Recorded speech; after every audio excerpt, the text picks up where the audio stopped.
Have you ever seen a car that looked completely ordinary? No spoilers, no hood scoops, no wild graphics, then suddenly launched forward and left everyone else in its dust? If so, congratulations, you've just encountered a true sleeper. Back in the 1950s, an era defined by shiny chrome, massive tail fins, and spaceship-inspired styling, some cars quietly carried more firepower than you'd ever expect. They weren't advertised as performance machines. They didn't make magazine covers, but under their elegant or modest exteriors, beat the mechanical heart of a beast. So, are you ready to go back in time? To a world where the most powerful cars were also the most unassuming? Let's begin. Number 13. 1950 Oldsmobile Rocket 88. The post-Wubby years were a time of bold ideas, and Oldsmobile didn't hold back. In 1950, they dropped their Rocket 303 cubic inch OHV VV8 into a lightweight body and unknowingly created the blueprint for the muscle cars of the future. 135 horsepower might not sound like much today, but back then, when most cars ran flathead inline-six, it was a revelation. Add in a hydromatic automatic transmission and a lighter chassis, and the Rocket 88 could hit 0 to 60 miles per hour in about 12 seconds. Blazing fast for 1950. It looked like a family sedan. Clean lines, wide grille, no frills. But on drag strips and NASCAR tracks, it was an absolute weapon. It won 10 of 19 Grand National races in its debut season, proving its worth the hard way. Hot rodders loved it. Moonshine runners trusted it. Engineers admired its overhead valve breakthrough. The Rocket 88 was quiet, fast, and absolutely foundational. A true sleeper before the world even knew what that meant. Number 12. 1959 Pontiac Catalina TriPower. In 1959, the Pontiac Catalina wasn't a performance icon. It was a big family sedan, something you'd see parked on quiet suburban streets, blending right in. But under its chrome-heavy, stylish shell, Pontiac was cooking up something few expected. A 389 cubic inch V8 with TriPower, 3 dual-barrel carburetors, pushing out up to 345 horsepower. It's the same setup that would later define the legendary GTO. But here, it was quietly tucked inside a large-bodied family car. No stripes, no spoilers, just a wide grille and a bench seat. Paired with a 4-speed manual and Pontiac's upgraded chassis package, the Catalina could run the quarter mile in the low 15s. No joke for a full-size cruiser in the 50s. A pair of dual exhaust tips in the back? That was your only clue this thing wasn't stock. The Catalina didn't scream performance, it whispered it. And in the right hands, it could dust sportier coupes with ease. A true sleeper in every sense of the word. Power hidden in plain sight. Number 11, 1956 Lincoln Premier. You'd never expect a big, glitzy Lincoln like the 1956 Premier to be quick. But Lincoln had other plans. That year, they stuffed in a serious heart. A 368 cubic inch YB V8, nearly 6.0 liters, cranking out 285 horsepower. Despite weighing over 4,300 pounds, this luxury cruiser could do 0 to 60 miles per hour in just over 10 seconds.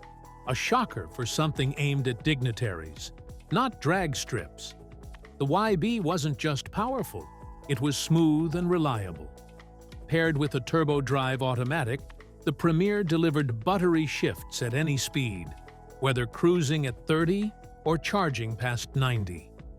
Inside, it was leather-wrapped luxury.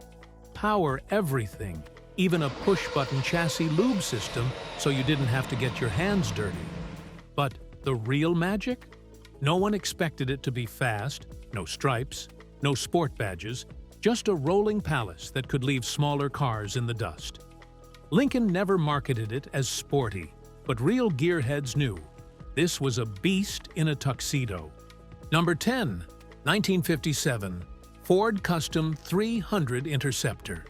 To most folks in 1957, the Ford Custom 300 was the definition of basic, fleet car, taxi, no-frills sedan. But Ford quietly offered an option that transformed this bargain cruiser into a full-blown pursuit machine: the Police Interceptor V8 package.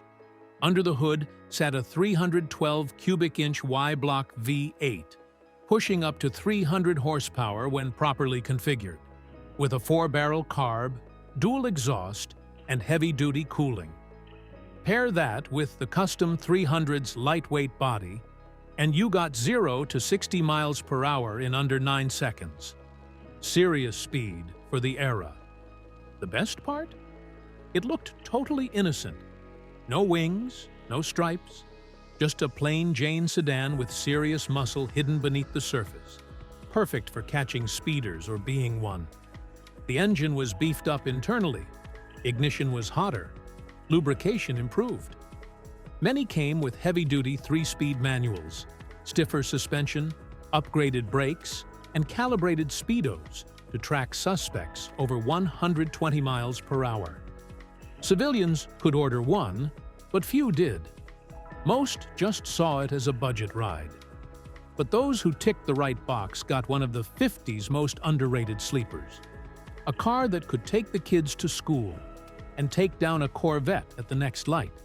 Number 9, 1957, Mercury Turnpike Cruiser. Just hearing the name Turnpike Cruiser paints a picture of highway dominance, and visually it delivers.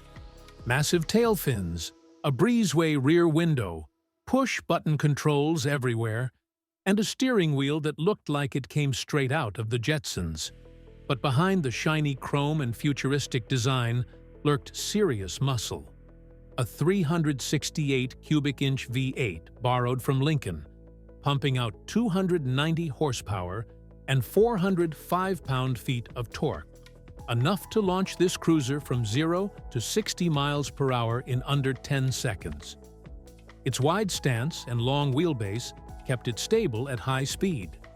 It could float down the highway at 80 miles per hour without breaking a sweat.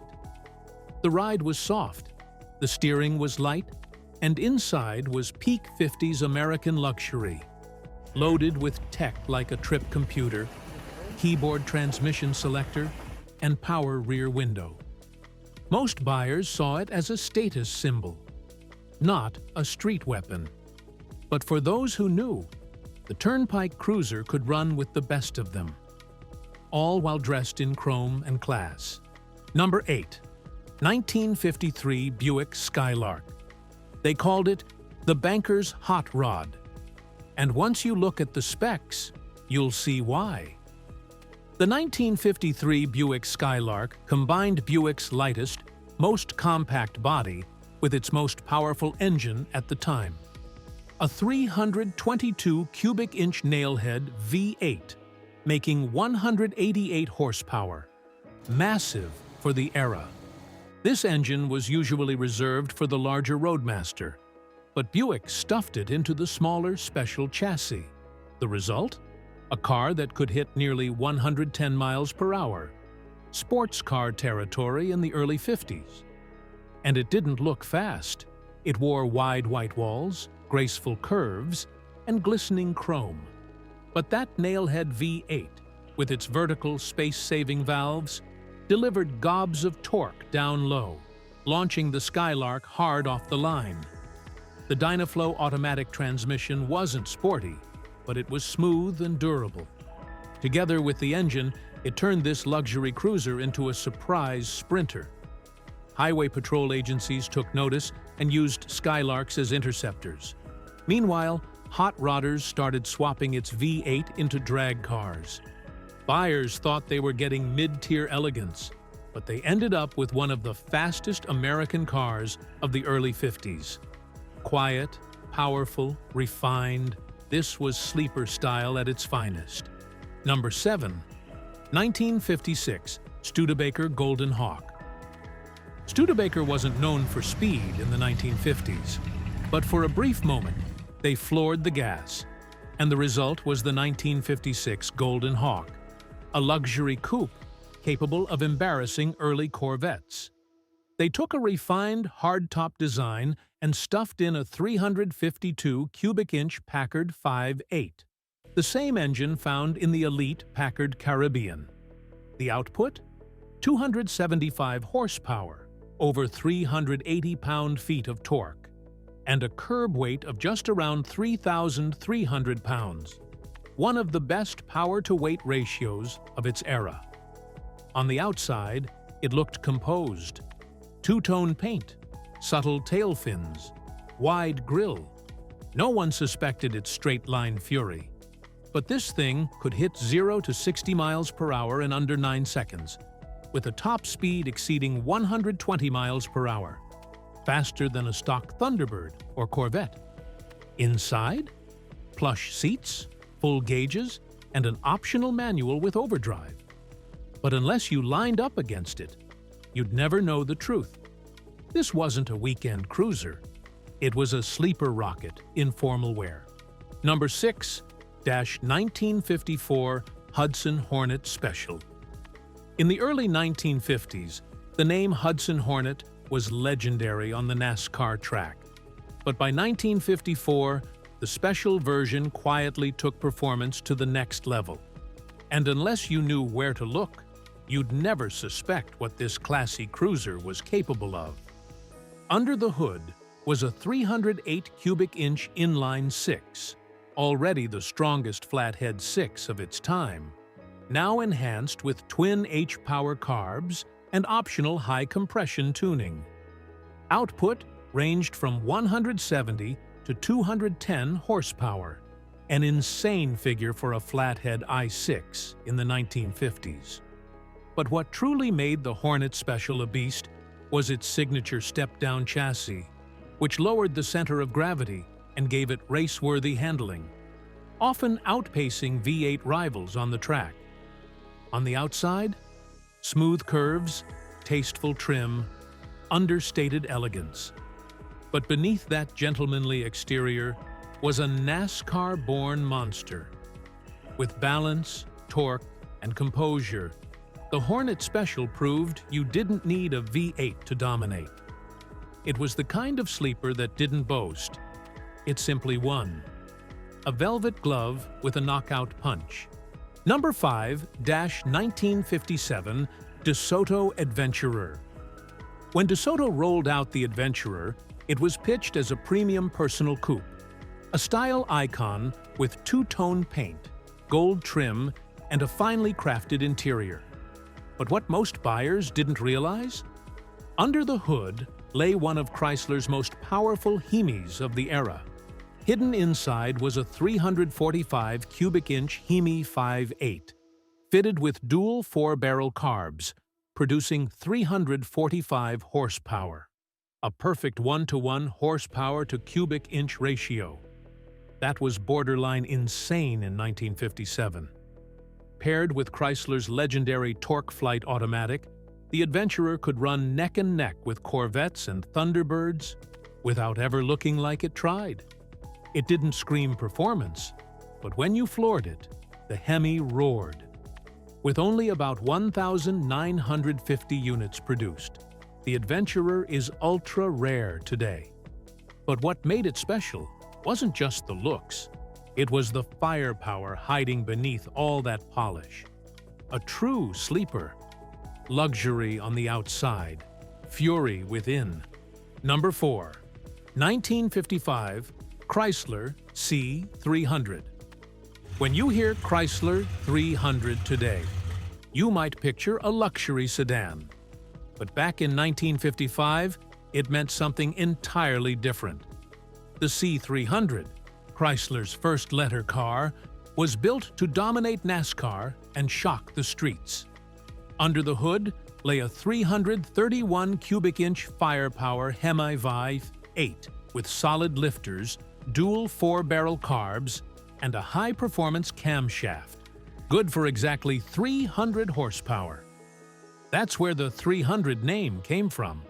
In 1955, a full-size coupe making that kind of power was borderline outrageous. Yet it didn't look like a racer. With its pillarless hardtop design, tasteful chrome, and clean lines, the C300 looked like a CEO's daily driver. But don't be fooled. Paired with a Power Flight automatic and stiff suspension, it could hit 0 to 60 in just over 8 seconds and run the quarter mile in the mid-15s, on par with early Corvettes. It won the 1955 NASCAR Grand National Championship, proving luxury and performance could coexist. A true sleeper, suited up for the boardroom, but bred for the track. Number 3, 1957 Ramler Rebel. In the 1950s, AMC wasn't known for building performance cars, but in 1957, they shocked the entire industry with the Ramler Rebel, a muscle car before the term even existed. The Rebel was a lightning bolt, disguised as a family sedan. AMC took the lightweight body of a standard Rambler, designed for fuel efficiency, and dropped in a 327 cubic inch V8 from Nash. 255 horsepower, 345 plus pound-feet of torque. With a 4-barrel carb, aluminum intake, and weighing just over 3,300 pounds, it could do 0 to 60 miles per hour in under 7.5 seconds, on par with modern sports cars. But on the outside, just a humble 4-door sedan. No scoops, no spoilers, just another commuter car until it launched like a missile. The badge said Rambler, but the performance screamed otherwise. The Rebel lasted only 1 year, but its legacy is loud. It redefined what a sleeper is. No flash, no noise, just the right engine, the right weight, and the right kind of rebellion. Number 2, 1958 Dodge D500. At first glance, the 1958 Dodge Coronet, or Custom Royal, looked like any other late 50s land yacht. Long body, towering tail fins, and chrome from grille to bumper. But check the right option box, the D500 package, and this cruiser became a track-worthy beast. Under the hood was a 361 cubic inch V8 with dual 4-barrel carbs, making up to 320 horsepower, a serious number in 1958. Mated to a Torque Flight Auto or optional 3-speed manual, the D500 could rocket from 0 to 60 in under 10 seconds, 60 miles per hour in under 9 seconds. It didn't look like a race car, but under its elegant skin was a drivetrain born from Dodge's NASCAR efforts. Some versions, like the D500-1, pushed close to 340 horsepower thanks to hotter cams and improved intake manifolds. Inside, it stayed plush and roomy, but the engine didn't care. It was built to run. The D500 didn't shout. It whispered, and then blew past you. A true sleeper of the 50s, comfortable on the surface, lethal under pressure, and proof Dodge knew how to hide fury in finesse. Number 1, 1959 Rambler American 327 V8 Swap. At first glance, the 1959 Rambler American looked tame, compact, practical, the kind of car your grandpa drove to the post office. But under the hands of bold dealers and die-hard gearheads, it became a street legend in disguise. AMC didn't officially offer a V8 version of this model, but dealers and enthusiasts began swapping in AMC's 327 cubic inch V8, producing 255 to 270 horsepower, into a body weighing just around 2,600 pounds. The result? A tiny coupe with no badges, no bragging, and enough muscle to take down full-sized muscle cars. No ads, no mass production, just a backroom secret for those who truly knew. Today, these builds are nearly extinct. But tales of the V8 swapped Rambler still echo through car circles. A sleeper in its purest form, a grandma car outside, a street brawler underneath. So there you have it, the sleeper beasts of the 1950s. Cars that didn't shout, didn't flex, and didn't wear their speed on their sleeves. But underneath, absolute monsters. No stripes, no wings, no showboating, just quietly devastating performance that left their rivals gasping in disbelief. These machines weren't just fast. They were foundations, the blueprints for the muscle cars, hot rods, and sleeper builds that would define decades to come. Which one surprised you the most? The presidential Lincoln? The rebellious Rebel? Or that V8 swapped Grandma Mobile Rambler? Drop a comment below. And don't forget to like, subscribe, and ring the bell, because in the next video, see you again.